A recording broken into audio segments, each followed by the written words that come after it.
Muy buenas noches y bienvenido a un nuevo programa de debate. Vamos a tratar hoy día de entender un poco más cómo está la situación económica del mundo y también de El Salvador, porque tenemos un experto que creo que nos va a ayudar mucho a entender, porque siempre hay que entender primero cómo está el mundo económico para saber cuáles son nuestras reales posibilidades. Esta noche vamos a conversar con Vicente Rengifo, quien es economista, es una persona que trabaja para el más importante banco privado suizo y de ese banco él tiene la responsabilidad de tener, digamos, cierto, la visualización sobre España, Portugal y también América Latina. Algo nos conoce.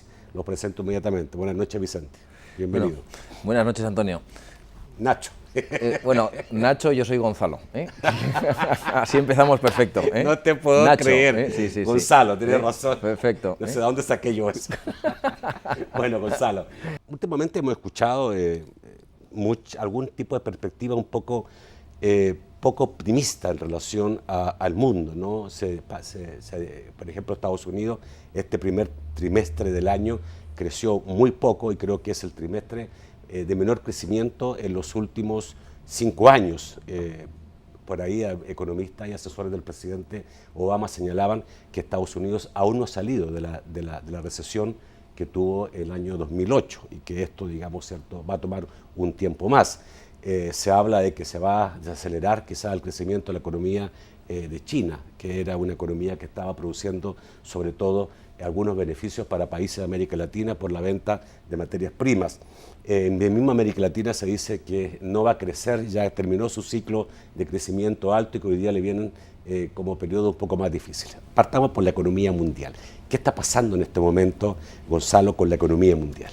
Bueno, la verdad es que para entender un poco lo que está pasando con la economía mundial, como bien comentas, primero hay que remitirse quizá a los inicios de la crisis del año 2008, Sí. Donde realmente hubo muchos países, sobre todo los países desarrollados, que entraron en una recesión profunda desde el punto de vista de crecimiento. Es decir, tuvimos un periodo de crecimiento negativo, del cual nosotros sí estamos convencidos que ya hemos salido, pero no es menos cierto que estamos teniendo noticias mixtas en estos momentos desde el punto de vista de crecimiento económico.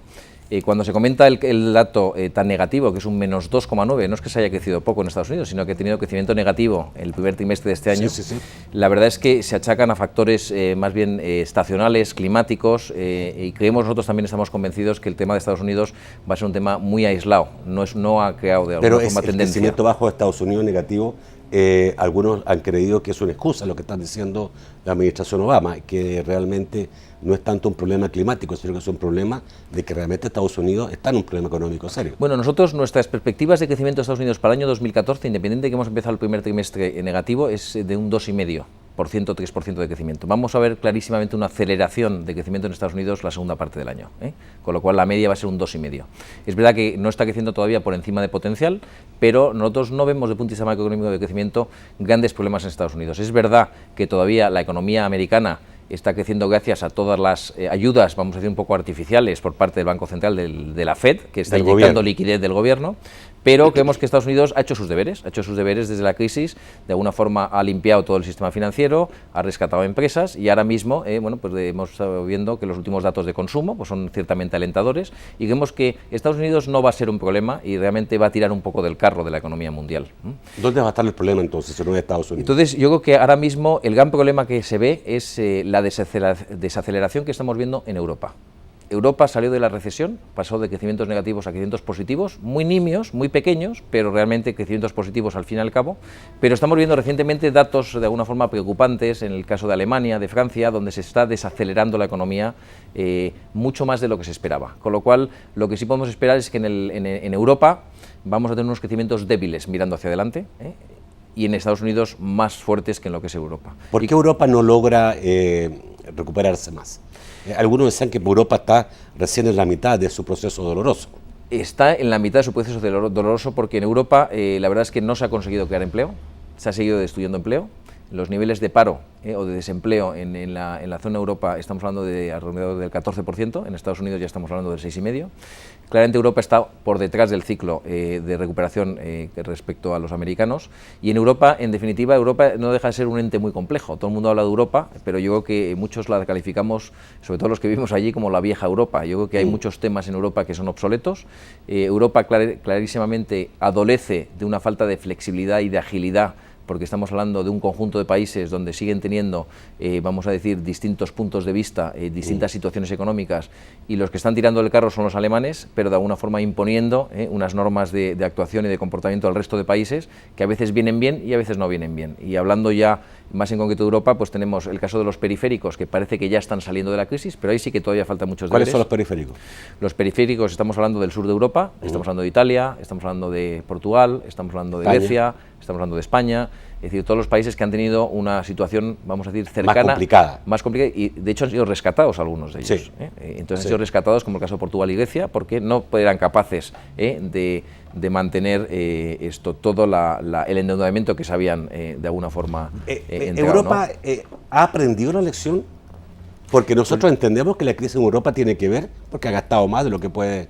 Bueno, en Europa yo creo que es un tema más estructural. Yo creo que Europa hemos entrado desde hace ya una década y media, casi 15 años, en lo que se ha creado, lo que se haya llamado y se conoce como el estado del bienestar, en donde de alguna forma todo el mundo tiene derecho a una sanidad universal, todo el mundo tiene derecho a una educación universal, todo el mundo tiene derecho a unos fondos de pensiones, unas pensiones el día de mañana, y nos damos cuenta que en Europa existe un problema estructural porque Europa en sí mismo pues está envejeciendo, tiene menos crecimiento económico del que debería.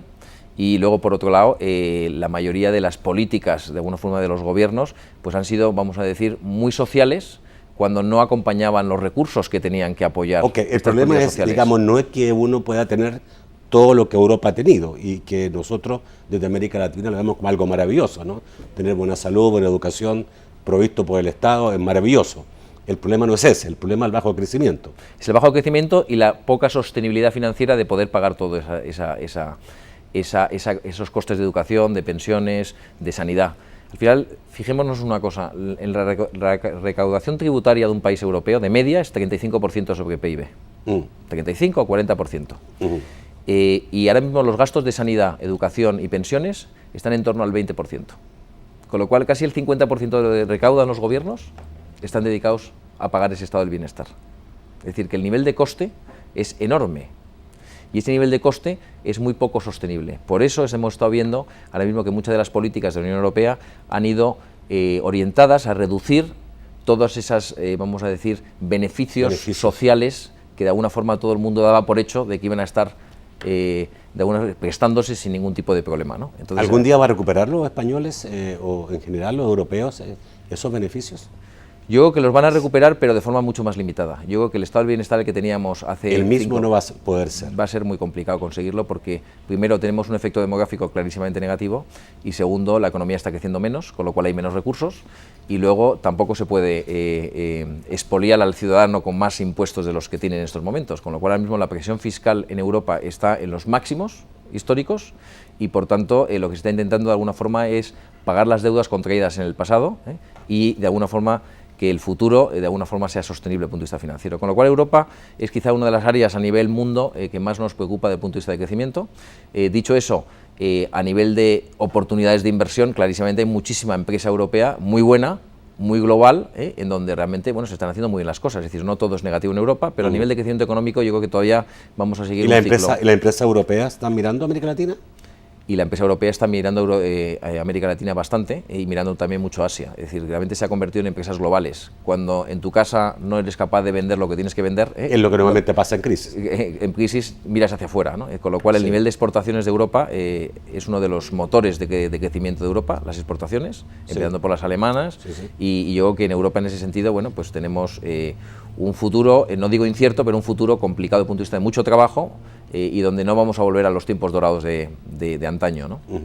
Gonzalo, ¿y el caso China es diferente? El caso China es un caso bastante diferente. Yo creo que al mercado le está costando digerir el hecho de que China ya no crezca a niveles del 10%. China es una economía... No era normal que creciera al 10%, era normal en la primera etapa. Pero en la primera etapa, pero estamos hablando de una economía que se ha convertido en la segunda economía por tamaño de PIB, de Producto Interior Bruto, Sí. y por tanto un crecimiento del 6% equivale a una economía, me parece que es como crear una economía como la holandesa todos los años. ¿Como la cual? Perdón. Como una economía como la economía holandesa Holandesa. todos los años. Todos los años. Es decir, que es unas cifras en Y términos es una buena absolutos economía. enormes, Sí. enormes. Es lo que está creando China todos los años, creciendo al 6-7%. Lo que pasa es que es verdad que esa desaceleración de China ha afectado a muchos países, Asia y a América Latina en particular, porque era un gran demandante de commodities, Sí. De las exportaciones de países o de regiones como Latinoamérica, ¿no? Pero yo creo que ahora mismo el mercado ya de alguna forma ha asumido que China va a crecer menos en términos absolutos, pero en términos relativos sigue creciendo de forma muy fuerte, porque estamos hablando de una población de 1.200 millones y la renta per cápita ha pasado ya de 2.000 y pico dólares, está cercano a 4.000, 4.500. Creemos que va a seguir creciendo y el consenso de mercado está de alguna forma anticipando que China se va a convertir en la mayor economía mundial de aquí a los próximos 10 años, 10-15 años. Eso es Inapelable. ineludible. Ineludible. Entonces China a nosotros nos ¿Y preocupa Estados Unidos menos. en qué condición va a quedar? Bueno, yo creo que con Estados Unidos va a seguir siendo el mayor mercado de consumo del mundo, porque al final, independientemente que China sea la mayor, en renta per cápita, que es como mides la capacidad de consumo de los ciudadanos, Sí. los americanos siguen siendo de los países más ricos y seguirán siendo los países más ricos del mundo, por no el más rico, del punto de vista de sus ciudadanos, ¿no? Y la capacidad de consumo que tienen los americanos, pues no tiene parangón, de alguna forma. ¿Y la influencia política seguirá siendo de Estados Unidos? Y la influencia política... ¿O va a pasar a China? Bueno, hay un caso muy curioso, por ejemplo, que se comenta muy poco en los debates, que a lo mejor es interesante sacarlo, es el famoso tema de FATCA, que sabemos que FATCA es el tema de la hacienda americana, que está diciendo a todo el mundo que recaude para ellos. Sí. Lo ha firmado todo el mundo, América Latina, Asia, todo el mundo. ¿Quién no ha firmado el FATCA a los americanos? Los chinos. Los chinos. ¿Quién le tose a los chinos? Nadie, ni los americanos. Entonces, claro, ¿qué va a pasar el día de mañana? Es una gran incógnita, porque estamos hablando de temas más económicos, pero ¿qué pasa con el tema geopolítico? Hemos visto recientemente con la crisis de Ucrania el acercamiento ese vuelco que ha dado Rusia hacia los chinos, con acuerdos a nivel de gas, a nivel de temas de acuerdos estratégicos con China. Es decir, Rusia se ha ido mucho más hacia China que hacia Europa por lo que ha pasado con Ucrania, ¿no? Es decir, que de alguna forma el tema geopolítico, como diría yo, todavía no está acabado, pero realmente China va a ser un jugador muy fuerte en el escenario mundial y al final, como digo yo, nadie le está tosiendo a China. Es difícil decirle a China nada de lo que está haciendo, ¿no? Es difícil, ¿no? Vamos al corte, vamos a volver rápidamente, ya vimos un poco el panorama global, vamos ahora a irnos rápidamente en el segundo bloque a América Latina para entrar también rápidamente a El Salvador. Ya volvemos. Bueno, ya vimos el panorama mundial, ahora vamos a ver qué está pasando con América Latina, cómo este panorama mundial puede estar influyendo en América Latina. El Fondo Monetario Internacional señaló recientemente que se estaba estancando la era del gran crecimiento en América Latina. Una muy buena era que tuvo América Latina, no necesariamente El Salvador, porque mientras América Latina estuvo creciendo arriba del 4.5% como promedio, algunos países como Panamá, el mismo Perú, estaba creciendo arriba del 10%, nosotros estábamos creciendo al 1%. Pero bueno, ha tenido una muy buena época América Latina. Sí. El mismo Banco Mundial también pronostica un crecimiento más débil para América Latina en los próximos años. Esto es producto de una influencia directa de los grandes focos económicos del mundo, como es Europa, China, Estados Unidos. Hombre, claramente afecta el hecho de que los países o las grandes economías se hayan desacelerado y estén saliendo de una crisis, una recesión. Nosotros somos más optimistas. Nosotros creemos que el ciclo de América Latina, de punto de vista de crecimiento económico, es verdad que había una desaceleración clara el año pasado. Hemos pasado de crecimientos de por encima del 4,5% de medio en la región a por alrededor del 3%.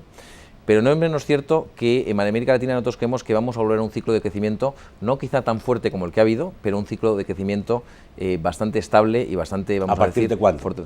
Pues a partir, yo creo que empezaremos a ver desaceleración a final de este año 2015. Creo que vamos a entrar en un ciclo de 2-3 años de crecimiento económico. ¿Por qué? A ver, básicamente algunas economías de América Latina, como la chilena, como la peruana, como la boliviana, creo que también México, con la forma de Colombia, los commodities le ayudaron muchísimo. La compra de materia prima por parte de China principalmente, pues subió los precios y entonces los productos, materia prima que venden esos países estaban al más alto nivel en precio. Eso ya no va a ser lo mismo, ya está claramente, van a llegar a precios más normales. Para esos países obviamente va a bajar muchísimo los ingresos por exportaciones. Sí, lo que pasa es que yo creo que en América Latina lo que sí ha habido en los últimos 10 años es un desarrollo de la clase media mucho más importante de lo que pensamos. A ver. Otra forma de ver la economía. Otra vez de la economía. Entonces yo creo que al final el desarrollo económico empieza a ser sostenible y de forma creciente cuando tienes una economía, una clase media que está consumiendo y donde el consumo doméstico es quizá lo que tira realmente de crecimiento económico. Una clase media significa que tenés una población determinada que tiene un trabajo estable, que tiene ingresos superiores a los que tenía antes y que se vuelve un buen consumidor. Exactamente, exactamente. Entonces, yo creo que el consumo doméstico, que quizás es una de las cifras o de los datos que poca gente mira, ha crecido enormemente en América Latina. Yo creo que en América Latina también hay que distinguir entre una serie de países. Nosotros en América Latina le miramos el grupo de los 5, el G5 que llamamos, que ahí incluimos a lo que es Brasil, México como las dos grandes economías, con los países del MILA, que es Chile, Colombia y Perú.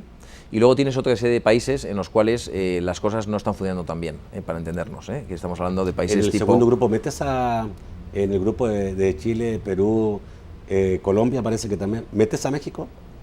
Sí, en ese grupo de G5, lo que pasa que México, la economía mexicana y la economía brasileña son dos animales completamente más grandes. Sí. Son bastante más grandes. Entonces, empezando por la economía más grande, que es el 50% del PIB de la región, que es Brasil, nosotros creemos que en Brasil sí estamos... Hoy día debe estar un poco más devaluado. Está un poquito más devaluado desde el punto de vista de deporte, pero estamos hablando de economía. Estamos hablando de economía. Pero claramente Brasil... No podemos dejar de hablar de lo que pasó hoy Claro, día. Exactamente. Pero yo creo que Brasil tiene desafíos más importantes que el propio fútbol, una vez que ya va a tener que jugar por el tercer puesto y cuarto puesto, que es el tema de... tiene una situación que podríamos denominar un poco de estanflación, que quiere decir que poco crecimiento económico y alta inflación.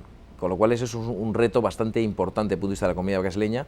¿Por qué se produjo eso en Brasil? Todos estábamos viendo en los últimos años un Brasil exitoso, un Brasil muy bien encaminado. ¿Por qué de repente, no sé si estaba tapado con alfombra, se devela toda una situación de crisis, de protestas?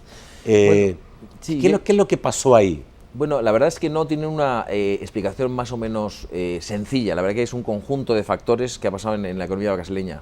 Primero, porque ha habido una, vamos a decir, una burbuja de punto de vista de salarios. Es decir, ha habido una demanda tremenda, un montón de inversiones, un montón de dinámica de trabajo donde de alguna forma esa inflación de salarios ha llevado a una inflación de activos no solamente a nivel de, por ejemplo, valores en la bolsa, sino también a nivel inmobiliario.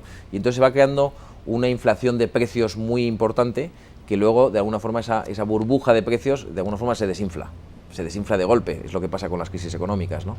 Y luego es verdad que Brasil necesita de una serie de reformas estructurales a nivel institucional, a nivel del mercado de trabajo, que todavía no se han acometido de forma seria.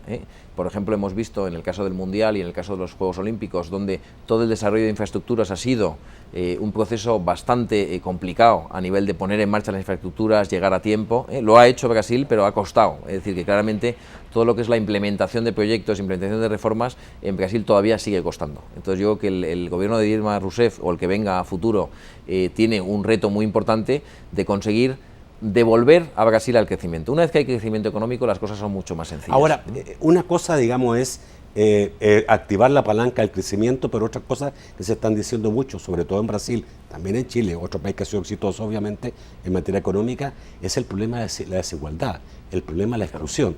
Y creo que en ambos países está surgiendo el clamor de las sociedades para que eso se vaya corrigiendo, ¿no? Sí, hombre, Chile yo creo que quizás es un ejemplo más sencillo, porque Chile es más pequeño, y luego en el gobierno anterior, ahora tenemos un nuevo gobierno en Chile, el gobierno anterior consiguieron crecimientos por encima del 5%, y se pusieron en marcha un montón de programas desde el punto de vista social, en donde lo que permitían es una mayor distribución de riqueza y que llegara ese mayor crecimiento económico a todas las capas sociales.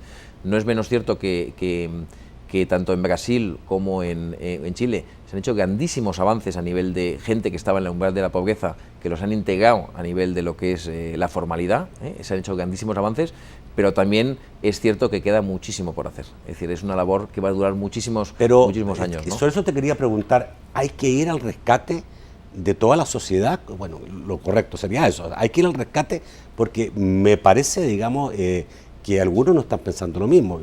Leí un artículo en el País de España hace un par de meses atrás, donde miraba con preocupación la situación chilena, la reforma que está implementando Michelle Bachelet, en el sentido, digamos, de ir más ayuda social, más atención a los más pobres, porque decía, bueno, le puede pasar lo de Europa, ¿no? Que de repente empiezan a gastar más de lo que pueden producir. Claro. ¿Cómo hay que ver la economía en ese sentido? Hombre, yo creo que lo que hay que buscar es clarísimamente un equilibrio en el sentido de que si tienes crecimiento económico hay dinero y recursos para poder poner en marcha, como decía yo, estos programas sociales. Pero tampoco se puede orientar todo a un programa social, y gastar más dinero del que se tiene, porque entonces entras en una situación de déficit y esa situación de déficit crea desequilibrios. Esos desequilibrios al final lo que hacen es ahuyentar la inversión extranjera. El que no venga esa inversión extranjera al final hace que el crecimiento económico sea menor y al final es una espiral que se autoalimenta y provoca, mejor dicho, que al final el país entre en una dinámica, vamos a decir, negativa, como en el caso de Brasil, ¿no? Entonces yo creo que al final, en el tema este de que lo que ha pasado, Michelle Bachelet es verdad que ahora mismo ha aparecido en el panorama con muchísima fuerza desde el punto de vista de poner en marcha muchos programas sociales y ha habido un crecimiento económico que ha pasado del 5 al 3%. No es porque la economía haya cambiado nada sustancialmente la economía, ni la regulación, ni haya pasado nada, ni el cobre haya bajado de precio de forma espectacular, sino porque es una falta de confianza. Es decir, cuando hay incertidumbre de punto de vista político, porque los nuevos gobernantes ponen en marcha políticas que no están claras, el empresario, ¿Y el inversor, la inversión privada no invierte. ¿Y el inversor está en contra de ese tipo de políticas? No está en contra. Lo que los inversores quieren es certidumbre y un panorama de actuación institucional y jurídico estable. En cuanto cualquier actuación política, o que se llame desde el punto de vista social, no conlleve esa estabilidad institucional, esa estabilidad para que el inversor, cuando invierte dinero en ese país, tenga una cierta seguridad mirando hacia adelante, lo que hace es retraer la inversión. Cuando retrae la inversión es una máquina que se mueve muy rápido, retrae la inversión, se invierte menos y se para el crecimiento económico. Y entonces empiezan a aparecer o a florecer un montón de problemas colaterales, ¿no? Entonces yo no digo que los programas sociales no sean positivos, porque es verdad que uno de los grandes problemas que tiene América Latina es la distribución de la riqueza y las desigualdades. Y como decía, no es menos cierto que se han hecho muchísimos avances, pero queda muchísimo trabajo por hacer. Entonces, en ese sentido, yo creo que Brasil ha hecho, yo no sé si leí también un informe del Banco Mundial, donde más de, no sé si eran 30 y tantos millones de brasileños que habían conseguido pasar a la formalidad en los últimos 10-15 años, es un grandísimo logro. 30 y tantos millones, claro, sí. Más de 30 millones de brasileños. Sí, pasaron de la informalidad a la formalidad y pasaron de un umbral de pobreza a tener cierta capacidad de ingresos, lo cual es un grandísimo logro social, pero todavía a lo mejor quedan otros 30 o 40 millones por hacer, ¿no? Sí. Entonces, de alguna forma, estos programas sociales yo creo que hay que hacerlos de una forma muy ordenada, de una forma muy teniendo en cuenta lo que son los recursos económicos con los que se cuenta, pero es verdad que al final el problema de la distribución y desigualdad sigue siendo un tema muy pendiente en la parte de América Latina, ¿no? Antes de ir al corte te quiero preguntar, ¿qué sabes de El Salvador en materia económica? ¿Qué es las primeras cosas que te vienen a la cabeza cuando piensas en El Salvador desde donde estás tú, desde Europa? Pues mira, El Salvador es una economía que nos llama la atención ¿sí? a los economistas, porque El Salvador es un país que no tiene recursos, es un país que tiene de las mayores densidades de población, yo creo que en el mundo, si no me equivoco, desde el punto de vista de población por territorio. Bueno, no sé si el Vaticano o Mónaco. Bueno, digo uno de los, pero no sé exactamente concreto, puede ser que el Vaticano tenga más, pero es verdad que es un país... No, pero está hablando de un país ya. Claro, pero es un país que tiene ningunos recursos naturales y es un país que se ha dedicado a trabajar de forma muy dura para poder hacerse un hueco desde el punto de vista como país. Entonces, El Salvador no se destaca por nada, se destaca por una grandísima capacidad de trabajo, lo que entendemos de fuera, y por el tema de tener empresas que regionalmente se han expandido de forma muy exitosa, ¿no? Pero me imagino que sabrá, digamos, que tenemos graves problemas de desigualdad, que tenemos baja inversión, tenemos temas de seguridad, una alta deuda externa, que tenemos temas de seguridad, bajo crecimiento económico, y lo que pasa es que yo creo que el bajo crecimiento económico creo que se debe fundamentalmente a quizá una falta de confianza. Eso es lo que quiero decir. Vamos a hablar del Salvador en el segundo bloque. Ya volvemos. Bueno, ya empezamos a hablar del Salvador y hablaste de desconfianza, que era una cosa sumamente importante cuando se necesita inversión, obviamente El Salvador necesita inversión, y esto ya hay un acuerdo, porque se lo he escuchado incluso al actual presidente de la República, a las autoridades del nuevo gobierno, y obviamente también por otros lados también se dice lo mismo. Pero hay gente que piensa que el problema de El Salvador es haberse dolarizado. ¿Crees tú que ese puede ser un efecto que tiene las manos atadas al país y que no le permite manejar su propia política económica, monetaria y algunos dicen, digamos, poder remar mejor en las crisis? Hombre, yo creo que el hecho de dolarizarse en una economía que es una economía pequeña, El Salvador, porque tiene un PIB de más o menos 24.000 millones de dólares, más o menos, Sí. Yo creo que dolarizarse, yo creo que al final en el medio plazo es una ventaja. Es una ¿Por ventaja qué? porque te da una estabilidad importante desde el punto de vista monetario y desde el punto de vista de referencia de tipos de interés mucho más bajos que los que tendrías como economía con el colón, para entendernos. Yo no había escuchado, si no me equivoco, cuando teníais el colón aquí en El Salvador, Sí, claro. los tipos estaban en torno al 16%. Y ahora con el dólar los tipos de referencia están como el dólar, en tipos mucho más bajos, ¿no? Con lo cual tipos más bajos significa mayor capacidad de financiación, mayor acceso a crédito tanto a empresas como a particulares, y eso significa posibilidad de mayor crecimiento económico. ¿Y por qué Es esa verdad, receta de dolarizar puede ser, a tu juicio, buena para nosotros y no para el resto de países del mundo? Casi nadie se dolariza. No, porque yo creo que al final, desde el punto de vista del resto de países del mundo, depende del tamaño de tu economía y la capacidad que tienes de actuación a nivel global. Cuando eres pequeño, no puedes de alguna forma cambiar eso. Es decir, no creo que El Salvador tenga la capacidad de multiplicar por 3 su tamaño de economía. Pero dicho eso, con el tamaño que tiene de economía tiene que buscar las mayores eficiencias. Yo creo que la dolarización no es una cosa mala, pero no es menos cierto que te trae limitaciones, porque desde el punto de vista política monetaria, si tú quieres exportar más, lo que puedes hacer es devaluar tu moneda activamente. O puedes poner controles de capital si se está revaluando mucho tu moneda, es decir, estamos viendo. Pero también, si miramos los casos como Brasil, por ejemplo, que es no es por comparar Salvador con Brasil, pero Brasil, que tiene el real, hemos visto que ha hecho controles de capitales superactivos en los últimos 3-4 años para defender el valor del real. Luego ha puesto controles de capitales para que el real no se siguiera revalorizando. Luego ha quitado los controles de capitales, ha hecho un montón de políticas monetarias. Al final, Brasil ha sufrido más del punto de vista de devaluación de moneda que cualquier otro país que no ha puesto este tipo de instrumentos de política monetaria. Con lo cual, tampoco está tan claro desde el punto de vista de teoría económica que el tener esa capacidad de devaluación de tu moneda en una economía global sea lo más conveniente. Eso es lo primero, no está claro. Con lo cual yo creo que para El Salvador el tener dolarizada su economía, yo creo que es positivo, porque te da una estabilidad desde el punto de vista financiero y desde el punto de vista de divisa y de moneda. Dicho eso, hablamos de confianza, no de desconfianza, sino de confianza. Yo creo que en América Latina hay una dinámica siempre es igual, da igual del partido que gobierne o el país del que hablemos. Cuando hay un cambio de gobierno, siempre el mercado, desde el punto de vista de inversión, desde el punto de vista de empresariado o de inversión extranjera, el mercado se toma un tiempo desde el punto de vista de decir, bueno, ¿hacia dónde vamos? ¿Cuáles van a ser las iniciativas que va a tener este nuevo gobierno? ¿Van a ser iniciativas más pro inversión privada, economía privada, desarrollo de economía? ¿Va a ser más prosocial, como estamos comentando en el caso chileno? Cuando hay un claro signo prosocial, eso preocupa mucho a los inversores extranjeros, y eso detrae inversión hasta que no tienen, como decía anteriormente, una certidumbre en el marco de actuación del punto de vista jurídico institucional en un país, ¿no? Entonces, si no tengo, mis datos no son incorrectos, llevamos un nuevo gobierno que lleva un mes, me imagino que no le ha dado tiempo a poner o hacer público cuáles van a ser sus directrices desde el punto de vista económico y desde el punto de vista de recaudación tributaria y desde el punto de vista de programas sociales. Pero hay algunas cosas que te quiero preguntar cabalmente. Claro, entonces yo creo que el hecho de que todavía haya cierta incertidumbre respecto a la dirección que va a tomar el nuevo gobierno en distintas políticas económicas, bueno, pues eso hace que exista cierto, vamos a decir, retraimiento desde el punto de vista de inversión extranjera, porque quiere tener un panorama claro de la actuación, ¿no? Ok, o sea, tú dices fundamentalmente es confianza para la inversión. Exactamente. Si se da esta confianza, se da estabilidad jurídica y estabilidad, digamos, institucional para la inversión, va a venir la inversión extranjera. Esa es la idea. Sí. Y también la nacional, obviamente, y la nacional, que hay dinero, claro, gente con dinero que puede invertir también acá. Pero tenemos un problema de deuda externa tremendamente grande, que tenemos una deuda externa quizás la más alta históricamente que el país ha soportado.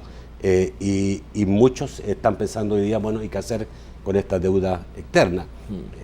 Se puede, digamos, paliar creando más impuestos, que es lo que en este momento hay un proyecto de reforma tributaria en la Asamblea Legislativa presentado por el gobierno. Otros dirán, se puede renegociar, son menos los que dicen eso, algunos han pensado en que hay que renegociar la deuda. ¿Cuál es el camino? Porque obviamente esperar que en base a la confianza se reactive la economía y empiece un crecimiento que nos dé los dividendos para tener dinero, para poder hacer frente a esa deuda. Hacer frente a la deuda. Hombre, yo creo que clarísimamente la ruta más lógica y la ruta aceptada globalmente es de crecimiento económico. y tener los recursos, generar los recursos internamente para poder hacer frente a esa deuda que se tiene ya a nivel de El Salvador. Pero clarísimamente a nivel de lo que es la deuda externa, si no tienes crecimiento económico y no tienes esa estabilidad que comentamos antes de punto de vista de atraer inversión extranjera, es muy difícil el que se pueda de alguna forma acometer el pago de esa deuda. Cuando comentabas el tema de distintos temas de recaudación tributaria, tengamos muy claro que eso lo dice la OCDE, no lo decimos los economistas, que el nivel de recaudación tributaria ideal para un país es en torno a 30 y 40 puntos del PIB. Y si no tengo entendido, y según tengo entendido, en El Salvador estamos hablando de 15 puntos. Con lo cual, la recaudación tributaria deja, y no quiero aquí animar a que se suban impuestos en El Salvador, pero está muy lejos de ser eficiente. ¿Es muy baja la carga tributaria? La recaudación, no sé. La recaudación. La recaudación es 15 puntos sobre el PIB. 15%. Y normalmente, como mínimo, tiene que tener 30 puntos. No sé por qué, no conozco las cosas porque no Ahora, conozco esto ¿cómo fiscal. se logra eso que parecería una cifra más justa? ¿Cómo se logra? ¿Imponiendo más impuestos? Claro, tiene que haber una recaudación tributaria mucho más eficiente. No sé si es por tema de impuesto de sociedades, es impuesto sobre la renta de las personas físicas, es un impuesto sobre el consumo, el IVA, que es el impuesto yo creo que quizá el más progresivo que existe, porque al final el IVA, todo el mundo, el impuesto valor añadido, que no sé si lo llamáis aquí en El Salvador igual sí, que el IVA, no sé qué nivel tiene el IVA en El Salvador ahora mismo. 13%.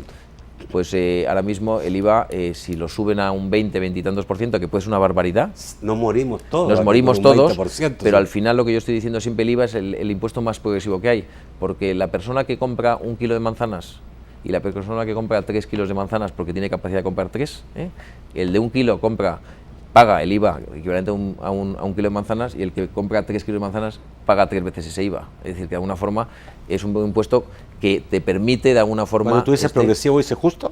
Sí, es justo porque algunos al final... piensan que no es justo porque es diferente, digamos, ¿cierto?, lo que está pagando en impuestos una persona que gana $300 a una que gana, para la que gana $300 a lo mejor su carga, digamos, que representa un 20% de su salario, y a una persona que gana mucho, su carga puede ser un 5%. Sí, pero la persona que gana mucho consume productos mucho más caros.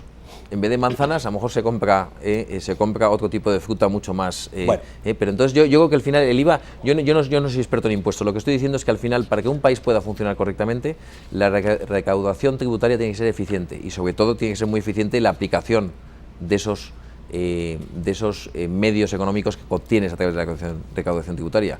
Si esa recaudación tributaria la dedicas exclusivamente a programas sociales, que son inversiones no productivas, no digo porque no sean buenas, sino que tienes que combinar entre inversión productiva e inversión no productiva, para que siga habiendo de alguna forma un crecimiento económico. Si todo se dedica a inversiones o a gastar ese dinero sin ningún tipo de inversión productiva, entonces vamos mal, de alguna forma. Con lo cual, no es fácil la fórmula, pero realmente yo creo que en El Salvador se tiene que recuperar la confianza desde el punto de vista de inversión, no solo interna, sino también externa. Se tiene que marcar una ruta de punto de vista de actuación institucional por parte del gobierno muy clara, de punto de vista de apoyar el crecimiento económico, de ser más eficiente en recaudación tributaria, de alguna forma atraer esa inversión extranjera, de punto de vista de hacer atractivo el país desde el punto de vista de inversión. Y eso solo se consigue con una hoja de ruta muy clara desde el punto de vista institucional y político. Okay. La situación de El Salvador obviamente no es una situación fácil, muchos, digamos, la señalan como una situación bastante crítica, donde habría que tomar medidas realmente importantes, pero obviamente está, por otro lado, la construcción política de un país, la posición de los partidos políticos, la próxima elección, que hacen siempre difícil tomar las medidas que hay que tomar, porque son impopulares.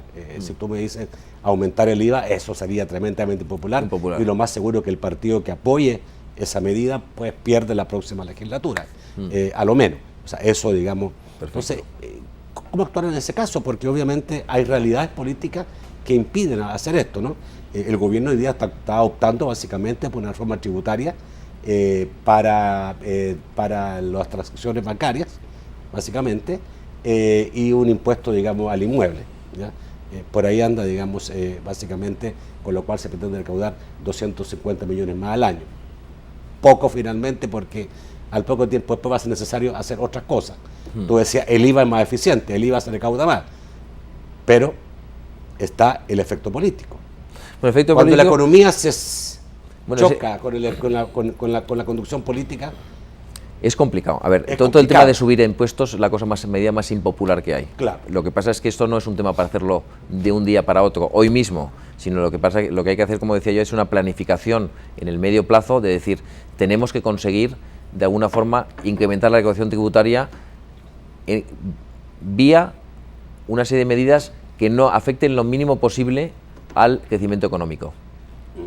Y entonces, el IVA es verdad que lo que va a hacer es retraer el consumo, con lo cual quizá no es la medida más, es impopular y no es la más eficiente, pero claramente en el tema de impuestos, como comentabas, hay otra serie de medidas como el tema del IBI, el impuesto inmobiliario, el tema de impuestos a temas de impuestos de sociedades. No sé cómo es el impuesto de sociedades aquí, si es eficiente o no es eficiente, pero de alguna forma no hay fórmulas fáciles. Lo que estamos diciendo es que con una recaudación tributaria de 15 puntos de PIB, clarísimamente el margen de actuación del gobierno, sea el que sea, está muy limitado. Hay que hacerlo más eficiente. Entonces, es verdad que eso es un reto muy importante y muy impopular, y el que suba los impuestos claramente no es reelegido en las próximas elecciones, pero a lo mejor lo que sí se puede hablar de un pacto de Estado, o un pacto a nivel de país, desde el punto de vista de decir, oye, el tema de impuestos, el tema de recaudación tributaria, el tema de tener más eficiencia en la utilización de los recursos, es un tema que tiene que ser un pacto más de a 10 años y no de gobierno en gobierno. Quizá eso es un poco por donde podría ir la orientación o la solución de los problemas de El Salvador, ¿no? Pero es verdad que cuando tienes poco crecimiento económico, una recaudación tributaria muy baja, y tienes un nivel de informalidad importante en la economía, bueno, pues a lo mejor... Bueno, un 30% solamente está pagando impuesto a la renta, por ejemplo. Por eso digo, es lo mismo que en Grecia. En Grecia, que ha sido rescatado, pues en Grecia me parece que la recaudación tributaria afectaba, es decir, a unos pocos. A unos pocos solamente pagaban impuestos, el resto no pagaba nadie, ¿no? Pues entonces a lo mejor hay que generalizar el pago de impuestos, hay que ser más eficiente en la recaudación, no por subir impuestos, sino más eficiencia en la recaudación del mismo, ¿no? Pero la verdad es que no es fácil. Lo que pasa es que sí es verdad que El Salvador, si consigue tener un marco de actuación más o menos estable y atrae inversión extranjera y hace que los propios empresarios locales tengan confianza en la inversión, al final, como se crea riqueza, es a través de mucho más de la inversión privada que la inversión pública. Eso está demostrado. Gonzalo, ¿no? voy a aprovechar los últimos minutos porque no cabe duda que la experiencia europea es fundamental en esto. Nosotros tenemos un problema muy complicado, que la deuda previsional. Parece una espada, digamos, sobre la cabeza de cada uno, que obviamente hace más difícil, digamos, ¿cierto?, el problema de la deuda, ¿no? Y empiezan, digamos, a surgir opiniones diferentes, algunas propugnando cambiar todo el sistema y volverlo todo al Estado, ¿ya? ¿Cuál es tu opinión respecto a esto y qué es la experiencia? Porque también en Europa, digamos, la deuda previsional es un problema grave, ¿no? Hombre, los datos de El Salvador, yo creo que El Salvador tiene un sistema de capitalización individual de pensiones que yo creo que es la mejor fórmula que hay de punto de vista de estabilidad y de sostenibilidad. Es la mejor fórmula. ¿El actual sistema de AFPs es un sistema correcto? Es un sistema correcto y yo creo que el más conveniente.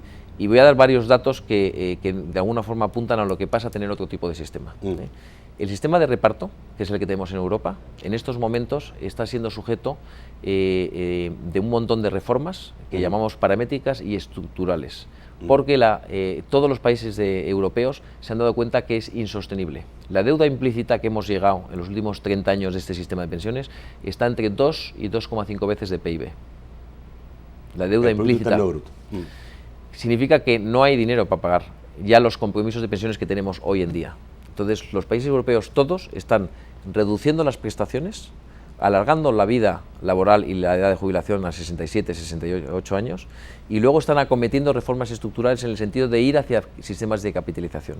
Con lo cual, la experiencia europea es muy clara. Los sistemas de reparto, que parecían que eran como la mejor de las fórmulas, se han demostrado no ser sostenibles financieramente y ahora tienen que ser reducido todo lo que son las prestaciones que antes decían que iban a dar y sobre todo que están propugnando ir al sistema de capitalización como solución de los problemas. En El Salvador se ha empezado con la reforma del 96, un sistema de capitalización, sigue habiendo una deuda implícita de pensiones, de compromiso de pensiones con los antiguos sistemas de ISS y el INPEP, que más o menos calculo, las cifras son unos 11.000 millones de dólares de compromiso de pensiones, con una población que estamos hablando de 400.000 trabajadores, según una población activa de 2 millones, y son 11.000 millones, que es 50% del PIB. Lo que se ha cometido del año 60 al año 96. Volver al sistema de reparto en Salvador sería de lo peor que se podría hacer. de punto de vista de sostenibilidad de ese pago de pensiones y de punto de vista porque este sistema de pensiones que tienes en El Salvador da mucha estabilidad a nivel institucional, desarrolla el mercado de capitales. Da mucha estabilidad, pero no permite el día de mañana lograr, digamos, un sueldo alto, o sea, como lo daba ante el Estado. Sí, las tasas de reemplazo que todo el mundo habla, sí. La proporcionalidad es de 1 a 1. Lo que tú metes en la cuenta, eso el sistema de capitalización está está ahí y es de 1, y es de 1, y eso se va valorizando. Pero no logra la rentabilidad que quisiéramos. El Estado, el gobierno ha metido, digamos, cierto, las manos limitaciones con las CIP, hay limitaciones, los certificados de inversión previsional, para poder etcétera. invertir, hay limitaciones porque el Estado toma dinero, gran para parte financiar de ese dinero, y lo paga al 1%. Sí. No, es verdad que el régimen de inversiones es susceptible de mejora y de perfeccionamiento desde el punto de vista de que las AFPs puedan invertir, porque tienen una responsabilidad fiduciaria, puedan invertir esos dineros de forma más eficiente. Pero, clarísimamente, tengamos en cuenta que el sistema de capitalización, primero, quita deuda al Estado. Sin duda. Que es importantísimo. Estamos hablando mismo que ahora comentábamos que la deuda externa es uno de los grandes problemas de El Salvador. Pasar al sistema de reparto desde el punto de vista del sistema de capitalización sería aumentar esa deuda. No a corto plazo, pero sí en el medio plazo. Sería insostenible. Bueno, y por otro lado, para terminar, el tema del sistema de reparto, del sistema de capitalización individual, es un sistema que es proporcional. Lo que tú metes en la cuenta es tuyo. Y lo que nos está pasando en Europa, por terminar, es que en Europa tenemos una promesa de pago de pensiones. Y los requisitos para tener esa promesa de pago de pensiones son cotizar 35 años, en el caso español, sin ningún Aquí son 25, ¿no? Bueno, sí, pero sin ningún tipo de interrupción. 35 años cotizando al máximo. Sin ningún tipo de interrupción. Claro, 35 años todos los meses, durante 35 años para llegar a una promesa de pensión que todavía no sabemos cuál va a ser. Y que hoy día puede variar bastante por la crisis. Económica. Bueno, importante, y ese es un tema, digamos, que se va a estar tocando fuerte en los próximos meses seguramente en El Salvador. Vamos al corte, volvemos rápidamente. Bueno, vamos rápidamente con Francisco Bonilla para que nos cuente qué dicen los amigos televidentes esta noche. Buenas noches, Francisco. Señores, buenas noches. Bastante interacción en nuestras redes sociales. Herbert Quijano dice, dirán, viendo la mano de obra más barata, las corporaciones transnacionales no buscan un desarrollo para nuestro país, plantea Herbert Quijano. Carlos Lario siempre en Twitter dice, hay esperanzas económicas para un país que no produce, que no tiene mega empresas y que sus ingresos son remesas y turismo, pregunta Carlos Larios. Dice el señor Monte, Estados Unidos ha puesto nuevos requisitos para transferencias de fondos desde Suiza, pregunta. Adán Peraza dice, sí, pero cuando hay un poco más de dinero para el país, los políticos se aumentan el sueldo. Esto respecto a la necesidad de recaudación fiscal. Dice el señor Candray, ¿qué opina que el gobierno de Rajoy haya reducido impuestos a las empresas en la última reforma fiscal? ¿No está acrecentando su déficit fiscal? Eduardo Vázquez Becker dice, evita que los políticos echen a andar la máquina de hacer dinero, lo que trae gran inflación. El dinero pierde valor, dice, respecto a la afirmación de lo positivo de la dolarización. Dice Salvador, pero la dolarización hace un poco competitivo a El Salvador hacia afuera. Alto costo de la vida al interior y afecta el turismo. Herbert Flores dice, debe haber menos despilfarro y robo, eso sí, porque lo que se recauda es bastante. Dice Amílcar, pero aquí en El Salvador el Estado actual despotrica el sistema de pensión, todo por apoderarse de los fondos como lo hicieron antes. Manuel Ayala dice, ¿riqueza para quién? ¿Riqueza para qué? ¿Riqueza para los más pobres? Pregunta respecto al crecimiento económico a través de la inversión. Felipe Sánchez dice, señor Rengifo, ¿tiene usted conocimiento de los parques industriales que implementará Honduras y se pretende establecer aquí? ¿Son verdaderas soluciones o son pequeños paliativos para sociedades económicamente desfavorecidas? Gracias, termina. Ángel Cañas dice, si El Salvador tuviera que tomar una decisión estratégica apostando todo hacia un rubro, ¿qué carta debería de jugarse para sacar adelante o para intentar mejorar la situación? Dice Ángel Cañas. Vamos al estudio para las respuestas del señor Rengifo. Bueno, ¿te fijas? Nuestros amigos televidentes han estado muy atentos. Muy atentos, sí, muy atentos. ¿Te recuerdas todo lo que preguntaron o no? Pues no, casi me vas a ayudar. Yo te voy ayudando. Sí, perfecto. Lo que tú te recuerdes. ¿Te recuerdas alguna? ¿O te voy ayudando inmediatamente? Me ayudas ayudando. Como tú quieras. A ver, alguien habló de mano de obra barata. Nos pueden querer solamente porque somos mano de obra barata. ¿Qué tan cierto es eso? Hombre, yo creo que como todo, al final tienes que ser competitivo en algo. Lo que pasa es que la mano de obra barata es una solución muy a corto plazo y no a medio plazo. Yo creo que al final el tema de mano de obra barata te permite atraer centros de producción que luego se venden los productos a nivel multirregional, por decirlo de alguna forma. Pero la mano de obra barata es lo mismo que estamos sufriendo en España. España se ha hecho más competitiva porque los sueldos han bajado, el 70-80% de los españoles son 1000euristas. ¿Ese es el futuro que queremos para el país? Clarísimamente no.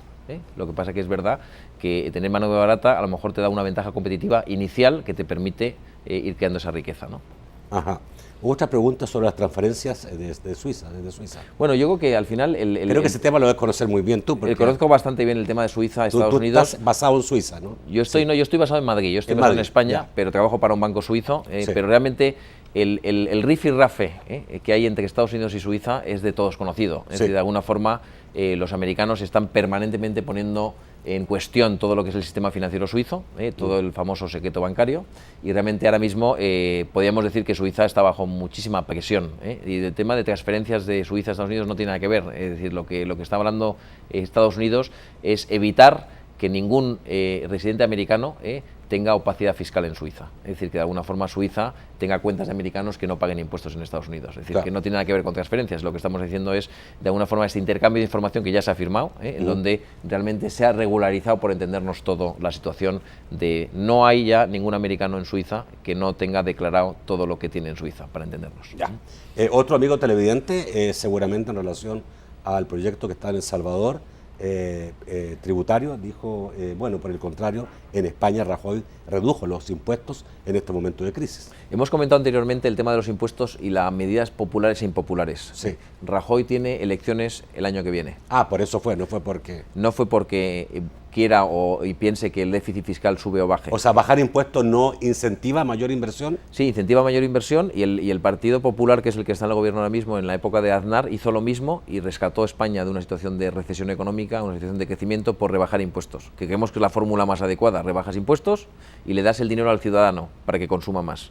Pero ahora mismo lo que ha hecho Rajoy, con un gobierno que lleva subiendo impuestos durante 2 años y medio, es rebajar los impuestos de cara a las elecciones que tenemos el año que viene y sobre todo las elecciones del año 2016. Con lo cual ahora los 2 primeros años del mandato de Rajoy ha sido subida de impuestos y poner un poquito de orden a las cuentas, que estaban muy mal en España. Las cuentas, hay un déficit del 12%, ahora estamos a niveles del 6% y se pretende llegar al 4 o 3%. Y ahora lo que ha hecho Rajoy es que los 2 últimos años de mandato lo que quiere hacer es ir reduciendo paulatinamente impuestos. Ok, bueno, otra pregunta que un poco contradecía lo que tú decías que la dolarización es verdad, digamos, que hay intereses menores, que permite, digamos, cierto, la exportación en mejor posición, pero internamente perjudica, dice, internamente crea pobreza. Más caro, y el turismo, y no favorece ni el turismo ni la pobreza. ¿Qué tanto eso así? Bueno, la verdad es que no tengo una respuesta clara a esa afirmación, porque depende de la realidad económica misma del propio Salvador, pero yo creo que al final el hecho de que tengas un sistema financiero más o menos estable y tipos de referencia de crédito o tipos de interés más o menos bajos, siempre favorece la economía. Es verdad que tener un dólar sale más caro, es menos competitivo de cara al exterior, pero depende un poco si quieres incentivar economía o consumo interno o exportaciones. Yo no sé de cuánto exportación vive El Salvador. Y luego, por otro lado, el turismo, yo creo que no afecta mucho en el turismo, porque es verdad que si tuviéramos el colón a lo mejor seríamos más baratos, pero al final, si eres tú más barato a nivel de colón, ingresas menos. Y con el dólar, al final, más o menos sabes un poco lo que tienes que pagar por el tema de turismo. Yo creo que el turismo quizás sería una de las vías. Yo diría que tampoco El Salvador es un país caro para ningún turista. Para nada. No lo creo. No lo veo ahí ningún tema. Es más, incluso es más caro países vecinos de la región centroamericana, son más caros que El Salvador. Creo que está entre lo más barato, me atrevería a decir. Hubo otra pregunta sobre AFP, reafirmando, digamos, lo que tú dijiste en relación a crear un mejor sistema, pero ¿hay que reformar algo? Hombre, yo creo que todos los sistemas de la AFP, el sistema de capitalización, lo estamos viendo. Yo creo que no hay que buscar ninguna fórmula nueva para El Salvador. Hay que mirar lo que está pasando en países muy cercanos. Chile es un ejemplo. En Chile se está perfeccionando el sistema permanentemente. Mejores regímenes de inversiones. En Chile, por ejemplo, gracias a que se tiene un sistema de capitalización, el sistema de pilar solidario que hay aquí en El Salvador, que no es un pilar solidario muy básico, en Chile se ha ampliado. Es decir, ha ido creciendo, porque como libera recursos del gobierno que ya no tiene que dedicar a pensiones, porque ya el sistema de capitalización los cubre, puedes crear un pilar solidario mucho más amplio, por supuesto a costa de los presupuestos del gobierno, y de alguna forma yo creo que es verdad que el sistema de capitalización te permite acometer mucho más programas sociales de los que uno piensa, desde el punto de vista de liberar recursos. Al quitarle recursos. esa carga al Estado, el Estado puede invertir utilizar recursos en la parte en otros social. temas. ¿Conoces, y un amigo también te preguntaba si conocías el caso de los parques industriales, que es No conozco, se está dando no como un conozco. ejemplo acá, una posible solución al problema económico? Pero parques industriales que son inversión de Honduras hacia aquí. No, son como ciudades autónomas.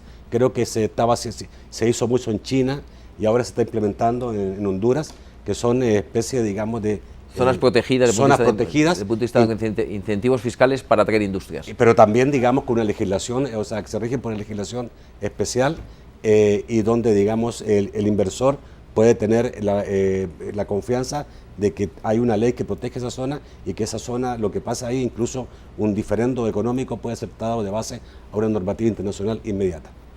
A mí me parece que es muy buena solución, no digo porque sea el tema de parques industriales en sí mismo, pero todo lo que sean medidas que atraigan inversión extranjera para desarrollo de industrias, bienvenidas sean, ¿no? Bienvenidas sean.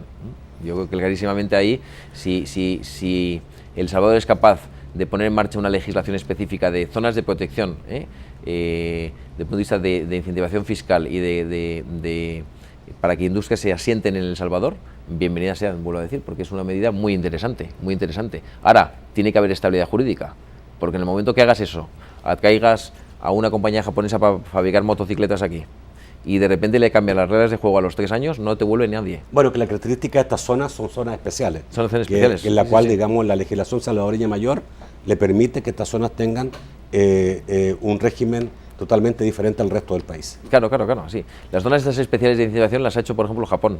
Sí. Es muy y China parecido. también. Bueno, Gonzalo, muchísimas gracias por estar esta noche. Muchísimas gracias. Creo que ha a sido vosotros. importante escucharte y conocer tu experiencia en tantas economías del mundo y que obviamente nos permite tener una mejor visión de cómo estamos y para dónde tenemos que ir. Muchísimas gracias. Encantado Gracias. de estar aquí. Y se llamaba Gonzalo, no Vicente. Gracias, amigos televidentes. Los espero mañana, siempre a las 8 de la noche, en un nuevo programa de debate. Buenas noches.